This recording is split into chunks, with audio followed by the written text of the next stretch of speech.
It was the beginning of the 20th century, and two rivals, Robert Scott and Roald Amundsen, set on their expeditions to become the first people in history to reach the South Pole.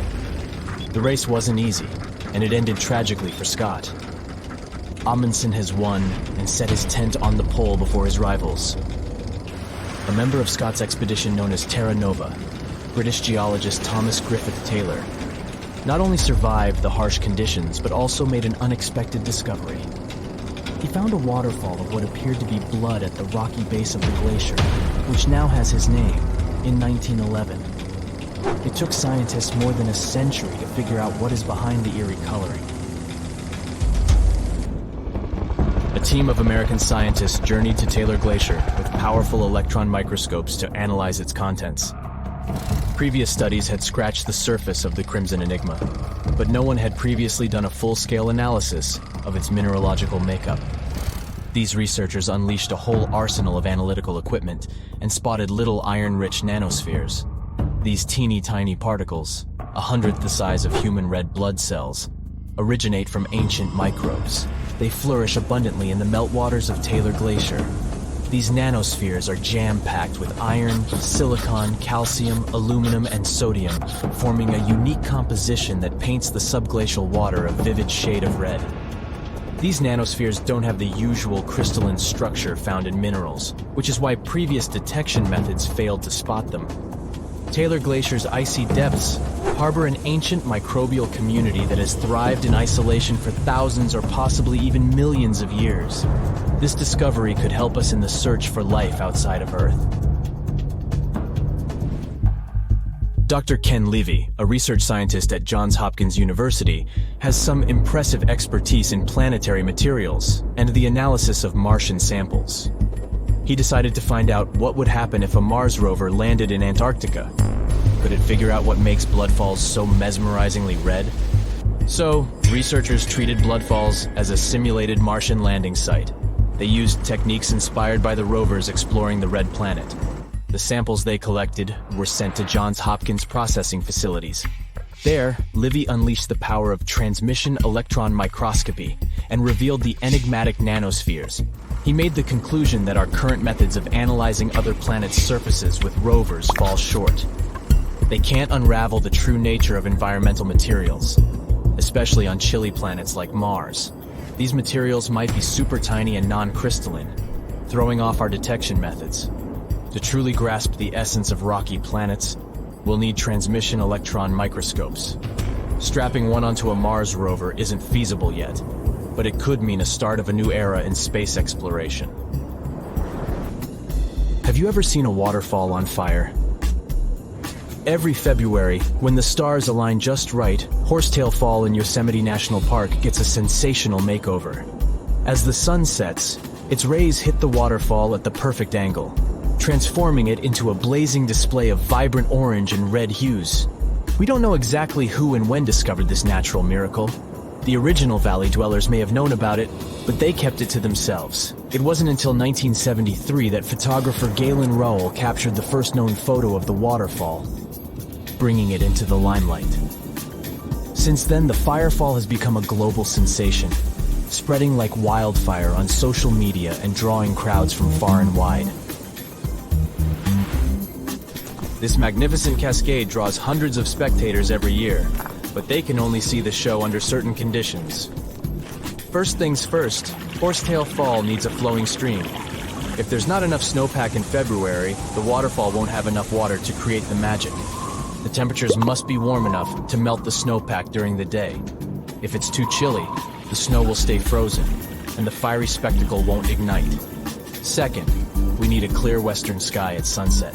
Those sunbeams need a straight path to hit Horsetail Fall and make it come alive.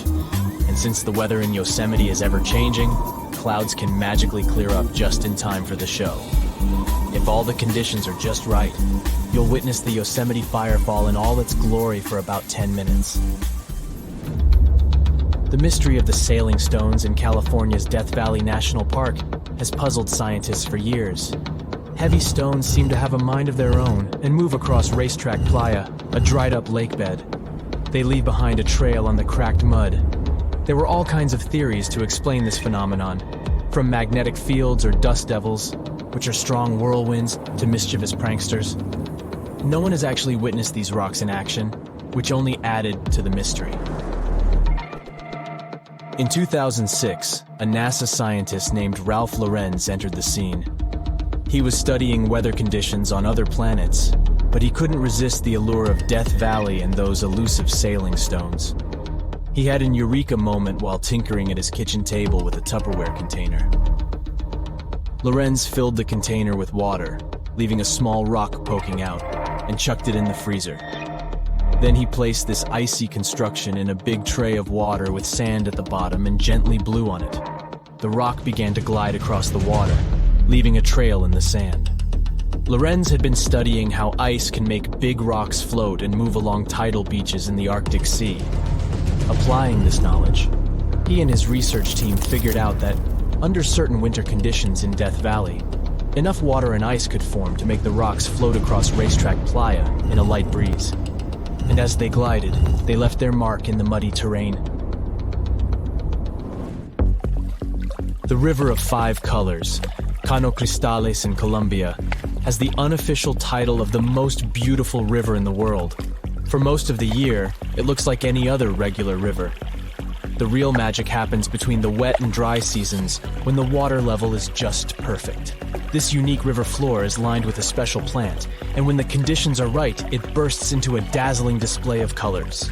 Think vibrant reds, stunning yellows, and lush greens, all mingling with the blue water. It's like stepping into a living rainbow with 1,000 shades in between. This phenomenal display only lasts for a few weeks, from September through November. During Colombia's wet season, the river flows too fast and deep, covering up the river floor and denying the plant the sunlight it needs to turn red. And in the dry season, there's simply not enough water to support the vibrant life in the river. So you have to catch it at just the right time. The reason behind Maldivian beaches glowing in the dark at night isn't a mystery, but it doesn't make them any less impressive. It happens thanks to the bioluminescent plankton. These tiny creatures are like little underwater disco balls, emitting a cool blue glow when they are agitated or on the move. Imagine walking along the shoreline and leaving behind glowing footprints. You can even take a night swim amongst these magical plankton. Researchers have discovered that their bioluminescence is actually a clever defense mechanism against predators. When these microorganisms flash their little blue lights, it disorients and surprises their attackers. The plankton produces this light using a chemical called luciferin. These enchanting plankton can appear at any time of the year. The best chances of seeing them in all their glowing glory are from June to December. During this period, there's a higher volume of plankton in the seas of the Maldives, creating the perfect conditions for a luminous show after the sun sets and the night sky takes over. You'll only witness the magic of bioluminescent plankton when tidal currents bring them close to the shore in large numbers. It's hard to predict exactly when this spectacular show will happen, so make sure to do your research and prepare to take photos with a high ISO to capture it, exactly like it looks in travel catalogs.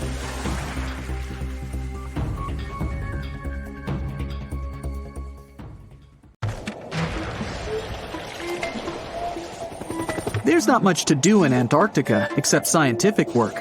You could check out the wildlife, like some cute penguins and seals. And you'd get to see the occasional whale swimming around. Antarctica is one of the biggest lands out there that's only inhabited by scientists and researchers from all over the world. These scientists dug a hole through some pretty thick ice to study the ancient air and how the atmosphere cleans itself. They used a special drill and dug a clean cylindrical hole 450 feet below the surface. Some of this ice can be up to 800,000 years old and is a good indicator of what the climate was like in the past. It's like checking out tree rings to determine how old a certain tree is, except it's more complicated than that. After the effortless digging, they decided to drop some ice to the bottom of the hole to see what would happen next. They heard some really unusual sounds.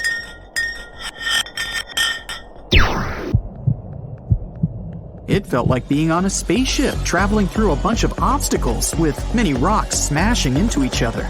The pitches changed over the quick descent of the block of ice, ranging from high pitch and ending with a low heartbeat-like sound. The scientists were puzzled when they first heard this and dropped some more ice, only to find out that the same type of sounds were being produced, just in different variations. They couldn't tell what was down there and, more importantly, why these kinds of sounds were produced. Antarctica boasts quite a few volcanoes, many of which are under super thick sheets of ice. Scientists discovered 91 volcanoes and claimed there could be more, potentially making it the most extensive volcanic region in the world. While they were doing regular scientific research, they came across many unmistakable large cone-shaped figures underground. Some were as deep as 2 miles in the ice. Some of the peaks were over 3,000 feet tall and dozens of miles across. But on the surface, it's as plain as a sheet of paper. They may have dropped that block of ice inside an actual volcano that they were standing on, but it's unlikely. Even though the underground volcano presence was discovered by accident, there's a small chance they were actually standing on one where they had their workstation set up. It's more likely that they worked in an area where studying ancient climates is easier and less dangerous than other places. They collect ice samples and study them in a lab. It's like discovering a prehistoric insect embedded in amber millions of years ago when dinosaurs used to roam the land. But instead of little bugs, scientists study ancient dust, air bubbles, sea salts, volcanic ash, and anything else that may have come from the environment. They can practically tell how the climate was during that time. These ice samples might show that Antarctica's western ice sheet melted when the Earth's climate warmed up. If it did, then it's likely to happen again. That would mean sea levels rising, affecting coastal cities and small remote islands. But scientists aren't sure it's true, despite some evidence to back it up. The process of studying ice samples can take a week or even a year, depending on what they find. They crush or melt the sample bit by bit. And like those tree rings, the deeper the layer, the further we go back in time. In order to study ancient bubbles trapped in ice, researchers have to crush the samples under a vacuum hood to keep the air out while extracting the air and putting it in vials. There are various instruments and devices to study the ice samples, but because it's so sensitive to damage, each measurement must be in a clean room setting so that nothing gets compromised. The scientists have to wear proper bodysuits and many layers of gloves and constantly get ventilated. Even something as tiny and insignificant as a fingerprint can ruin a sample. They look for certain patterns to see changes in the atmosphere's composition and temperature. But dropping a few blocks of ice down a hole wouldn't be so bad. The reason why it made such a peculiar sound is the same reason why a moving car sounds different when it's honking than when it's stationary. The scientific word for it is the Doppler effect. It's an obvious change in the frequency of a wave with respect to an observer who is moving relative to the wave source. The effect doesn't mean the frequency of the sound changes, it just shifts. And this can be said about other types of waves, like water and light. But sound waves are the most popular ones when it comes to the Doppler effect.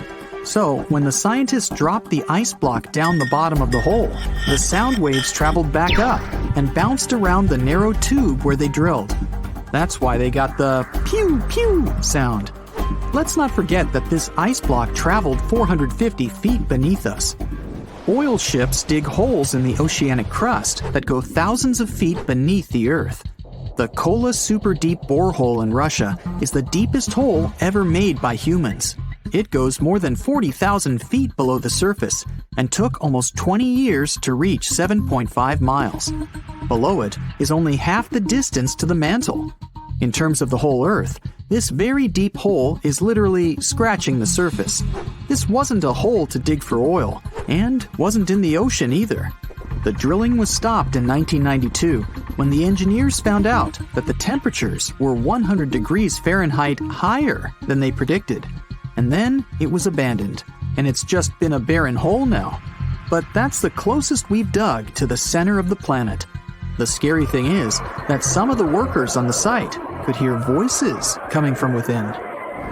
All the way in Yemen, an ancient hole exists in Barhout, in the east of the country in the middle of the desert.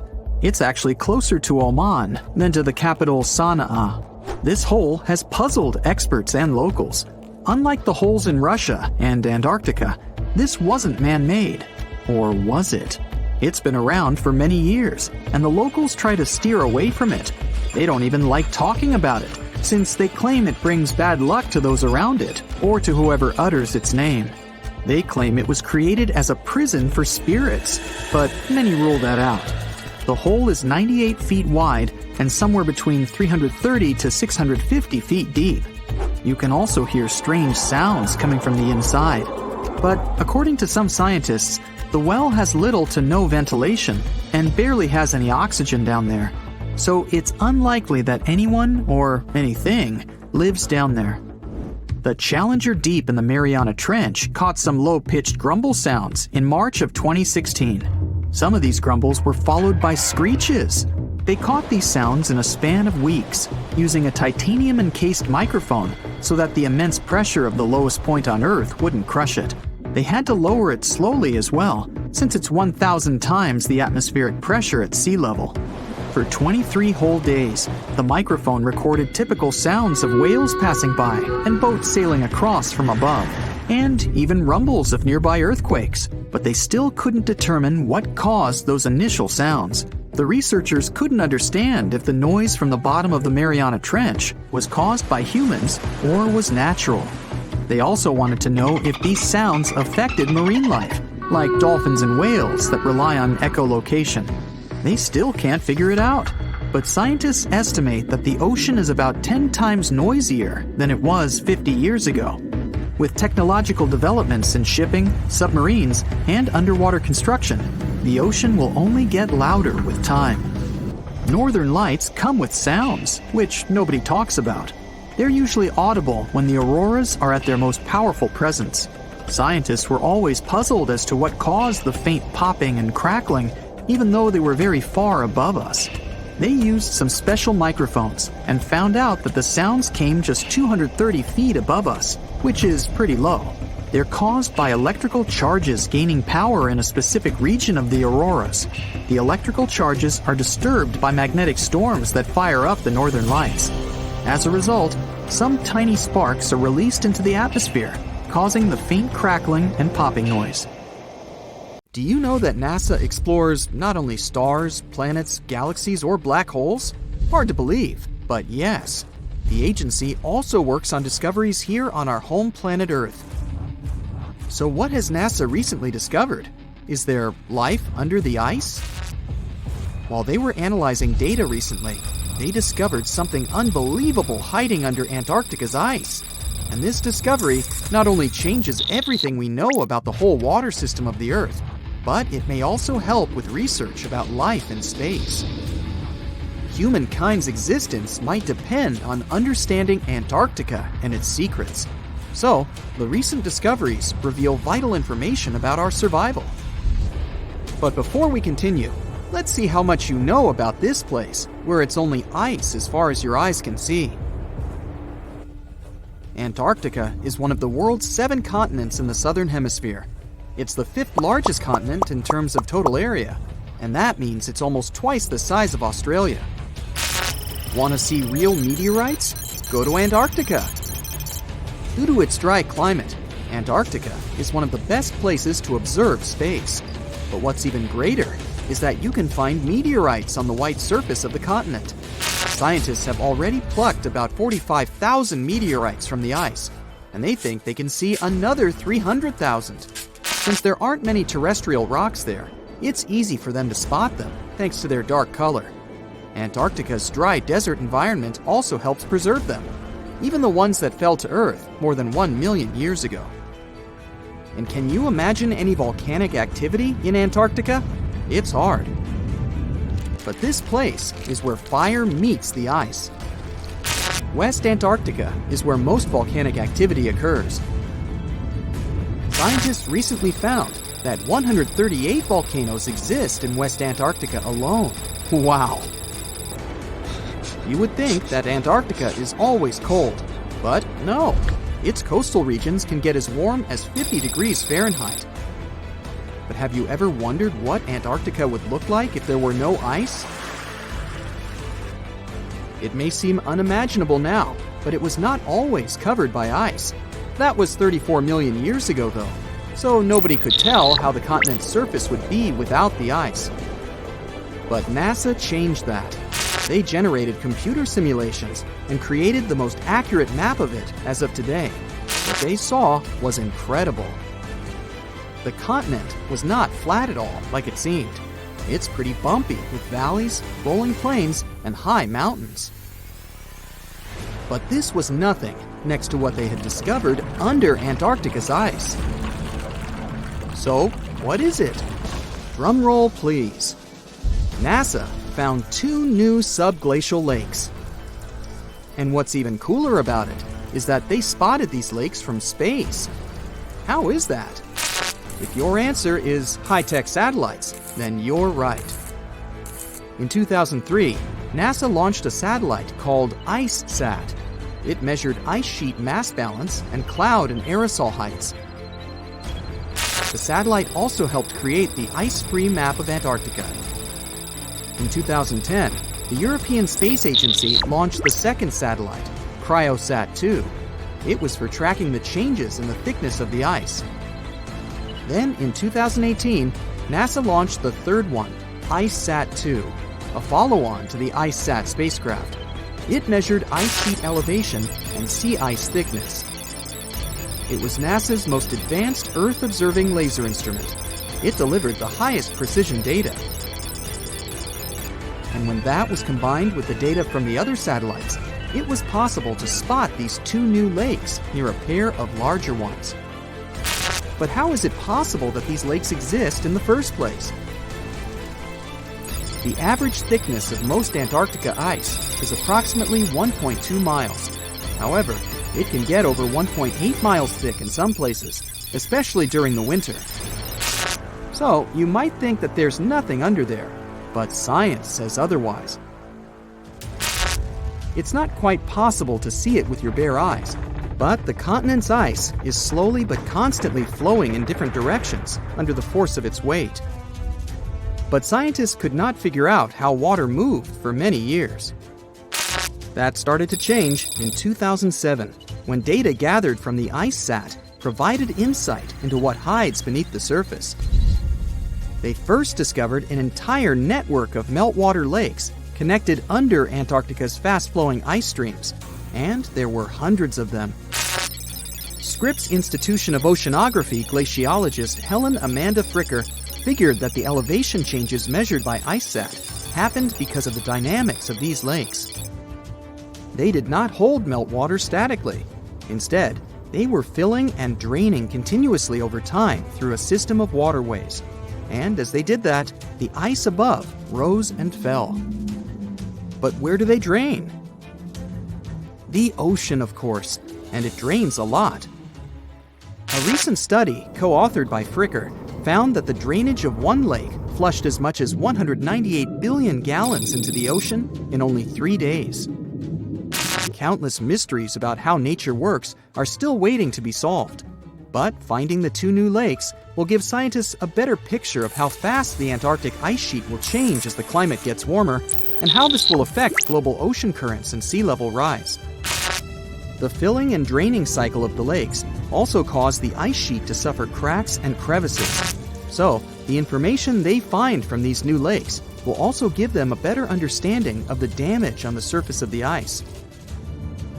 They will also be able to assess how this filling and draining system influences the speed at which ice slips into the oceans and seas. And that means they can evaluate how the added fresh water may alter marine ecosystems. This discovery may also suggest whether life is under the ice. Wow! Scientists drilled through about 3,504 feet of ice and found that water samples taken from one of the lakes contained approximately 10,000 bacterial cells per milliliter. Such a high number of bacterial life is a good sign, because that means the icy waters might also support higher life forms, such as microanimals, and one of these new lakes might even be their home. But the most exciting thing is that the new lakes might help them understand whether life on other planets is possible.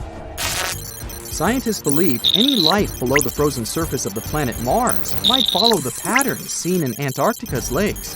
So, there is a possibility that they might find critical new information on the type of life that may have existed on the Red Planet. You wouldn't want to be there during the winter, though. The lowest temperature on Earth you can experience is negative 128 degrees Fahrenheit. In 2010, there was an even lower temperature of negative 135 degrees Fahrenheit. And you may feel this cold much worse due to the strong and dry winds.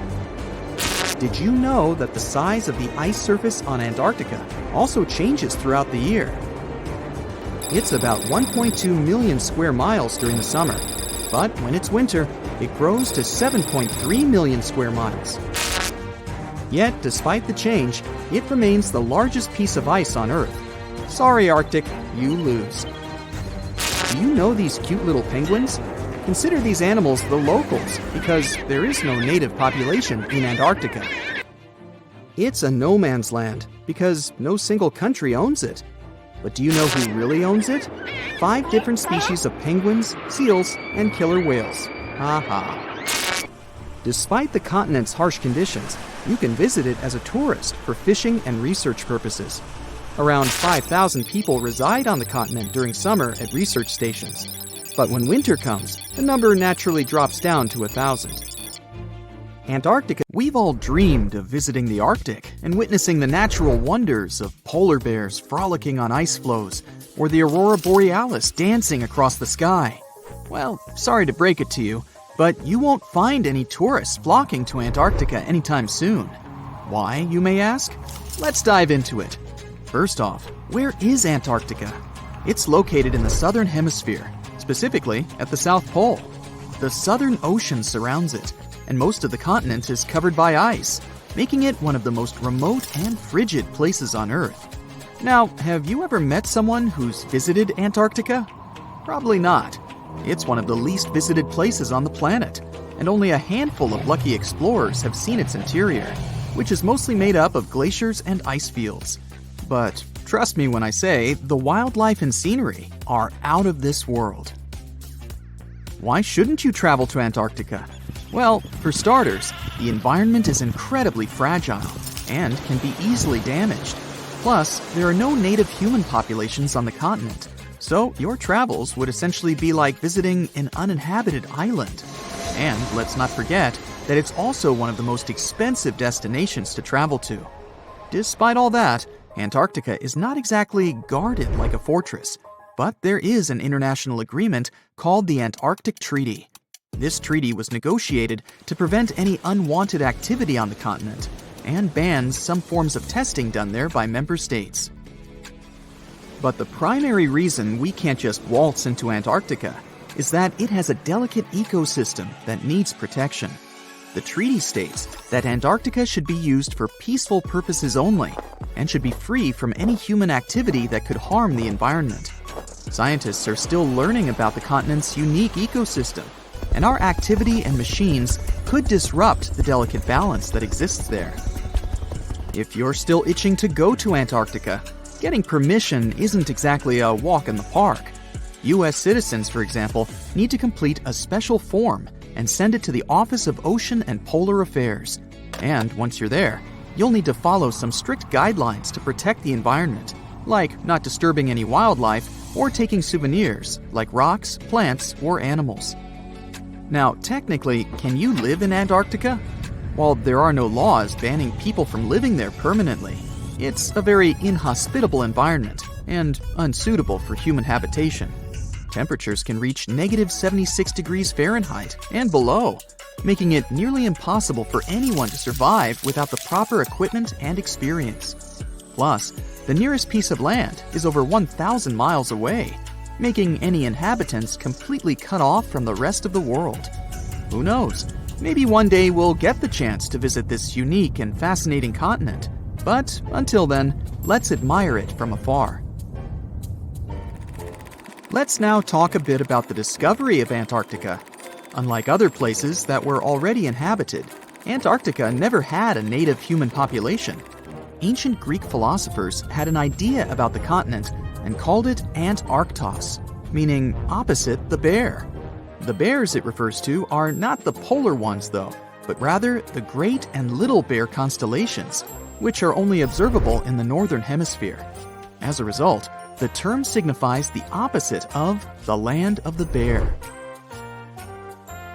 Whaling and sealing voyages in the late 1700s and early 1800s would venture further south when rounding Cape Horn at the tip of South America.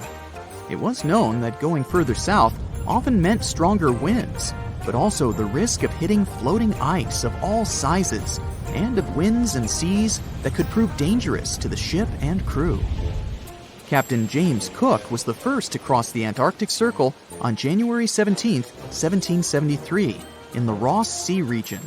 He reached a point further north a year later, and though he didn't sight land, he came to within 50 miles and saw deposits of rock held in icebergs, indicating that a more southerly land existed. The first sighting of Antarctica is widely acknowledged to have taken place in January of 1820, during the voyage of two ships under the command of Captain Fabian Gottlieb von Bellingshausen, as part of a 2-year exploratory expedition around the world to discover new lands. The captain's ships were the first to have crossed the Antarctic Circle since Cook.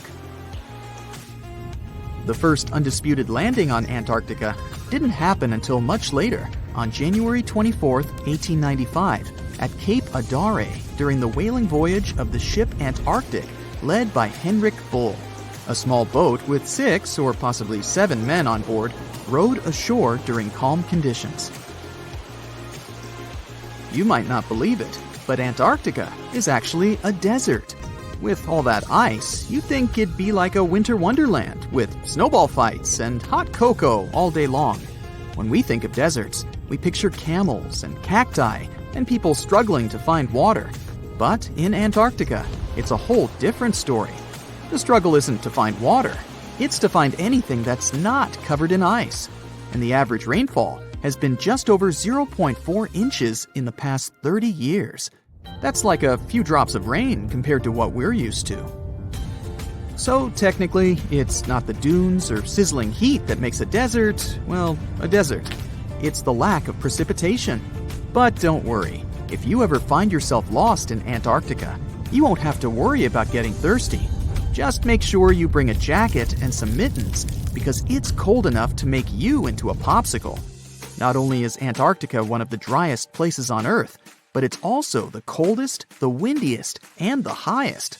Talk about overachieving.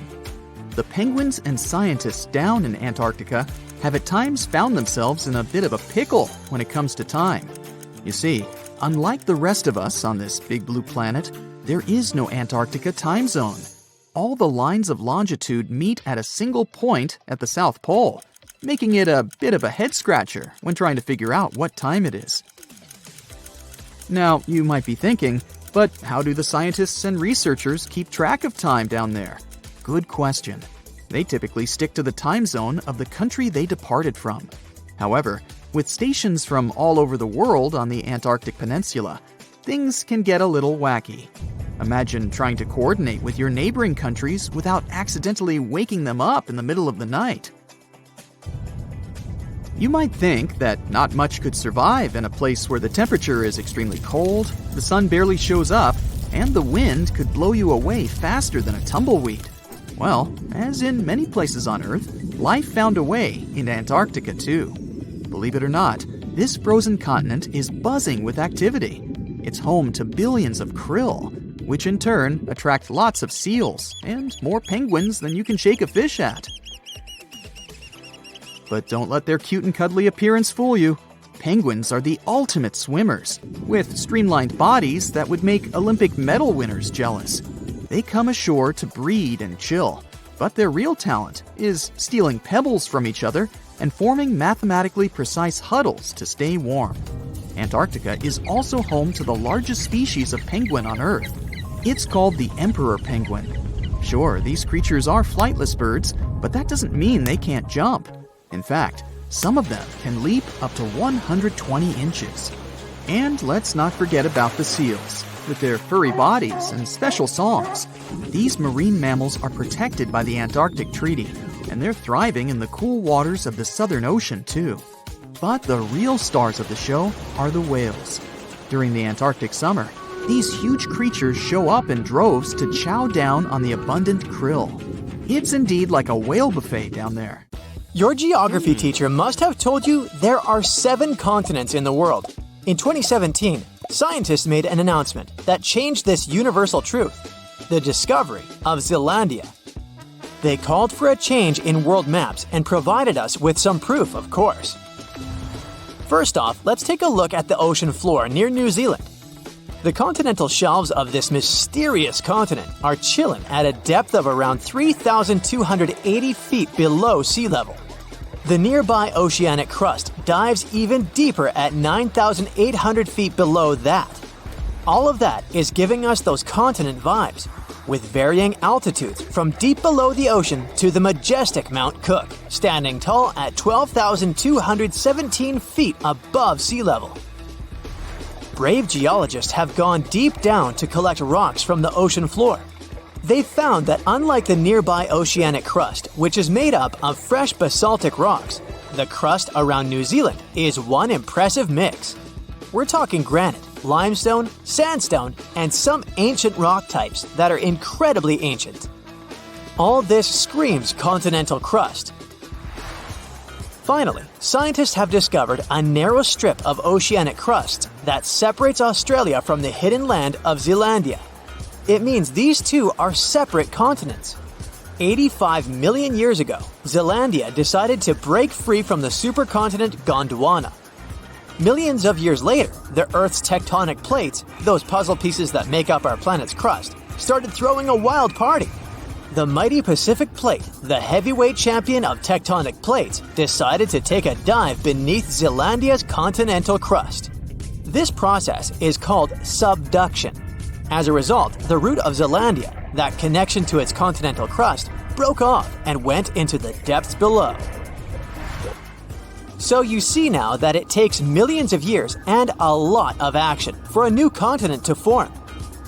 But what if the impossible happened and a new continent formed overnight in the Pacific Ocean? The next morning, you'd probably spill your morning coffee while watching the news. For this newfound land to be considered a full-fledged continent, it needs to have a surface area like Zealandia and be a large, uninterrupted chunk of land with some water surrounding it. And here comes the twist. The Pacific Ocean has an average depth of 13,000 feet. So, if a continent wanted to join the party, it would have to push a whole lot of rock upward, shaping its way to the surface. A new continent emerging overnight would make sea levels skyrocket. We'd have to say goodbye to geographically low-lying countries like Bangladesh, Senegal, and the Netherlands. The ocean currents would be in for a wild ride too. The North Pacific subtropical gyre, a vibrant hotspot for marine life, would be thrown off balance. Those poor marine creatures who rely on the currents for their journeys would need some new source of navigation. Plus, the creatures that live permanently in one place could lose their main food source. Oceans are like global free-for-alls, but with a new continent in play, the countries situated nearby would be willing to stake their claim on this unexpected landmass. This new continent would be a blank canvas. No lush landscapes or freshwater sources, just rock and more rock. So, if you were dreaming of relocating to this novelty, you have to wait for some serious terraforming to make it habitable. But for now, let's go back to the real new continent of Zealandia. It's actually a microcontinent, which is an official word for a landmass that has separated from a main continent. In our case, it was Antarctica, and then Australia. You could say Zealandia is a bit shy, with only up to 7% of its size peaking above the water's surface. But it's nearly 70% as large as Australia in total, and proudly boasts of 2 major islands we know and love as New Zealand, the North Island and the South Island. Plus, there are many smaller islets. The largest islands have glaciers, like the famous Tasman Glacier on the South Island. Thanks to some glacial action in the past, Zealandia can show off its fjords and valleys. New Caledonia has a tropical vibe with its Oceania and South Pacific connections. The unofficial 8th continent is a hotspot for geological action. Part of it belongs to the Australian plate, while the rest rides the Pacific plate. It has 6 major areas with active volcanoes. And don't forget the geothermal treats. Geysers and hot springs are scattered all over the place, courtesy of the Australian and Pacific plates having a steamy interaction. The underwater world of Zealandia is a treasure chest of mineral deposits and natural gas fields. It's also a scientific playground. During those icy glacial periods, sea levels dropped and more of Zealandia emerged from the depths.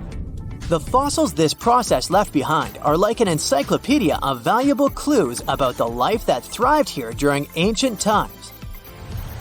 The search for Zealandia lasted for 375 years. It all started in 1642, when Dutch seafarer and explorer Abel Tasman set on a mission from Jakarta, Indonesia. Back in the day, Europeans were sure that there had to be a massive land down under to balance out their own continent up north. They even had a fancy name for it, Terra Australis. Tasman was determined to become the first to find it. He went west, then south, then east, all the way to the South Island of New Zealand. But here's where things took a turn for the worst. The local Maori people, who had been living there for centuries, didn't exactly roll out the red carpet. They rammed one of Tasman's small boats, and sadly, 4 of the Europeans met their ends. What happened next remains a mystery. But a few weeks later, Tasman sailed back home without ever stepping foot on this mysterious land he believed to be the Great Southern Continent. He never came back. The explorer didn't even realize that he was actually right all along about the existence of a missing continent. And you already know it only became official in 2017. Another lost and found continent isn't hiding in the ocean, but under Europe. It's called the Greater Adria, and it collided with Europe and started to sink under it around 140 million years ago. Today, it lies beneath Italy, Greece, and the Baltics. Its size and even shape match that of Greenland, the world's largest island. Greater Adria is no longer visible, but it left some clues. Parts of it were embedded in the Alps. Other chunks were incorporated into present-day Italy and Croatia on the other side of the Adriatic Sea. Limestone rocks from the former continent started to change once they were under the European landmass. Tremendous heat and pressure spread over tens of millions of years changed their structure. Out goes the limestone, in comes the marble. All the Greek and Roman temples you admired on your summer vacation were constructed using this marble. It was sort of a going-away gift from a long-lost continent. You don't notice this, but our planet never stops moving, and it happens deep beneath our feet. 120 million years ago, Australia and Antarctica were a single piece of land. They went their separate ways, but Antarctica didn't leave empty-handed. Today, there is an oceanic plateau in the Indian Ocean. Long ago, it was connected to another lost continent, the Kerguelen microcontinent. Scientists believe that it made a land bridge between India and Antarctica. To find out what it was like, we can look at a tiny archipelago in the southern Indian Ocean. These islands are all that is left of the ancient landmass. They have a cold climate and feature glaciers because they're so close to Antarctica. But in the past, the climate must have been temperate with plenty of rainfall. The animals and plants would have been similar to those that we find in tropical regions today. The lost continent landscape was probably much like that of New Zealand. Our planet keeps changing, and at some point, all the continents will reconnect with each other, forming one supercontinent again. And maybe then, future humans will wonder, what if our continent broke into pieces tomorrow?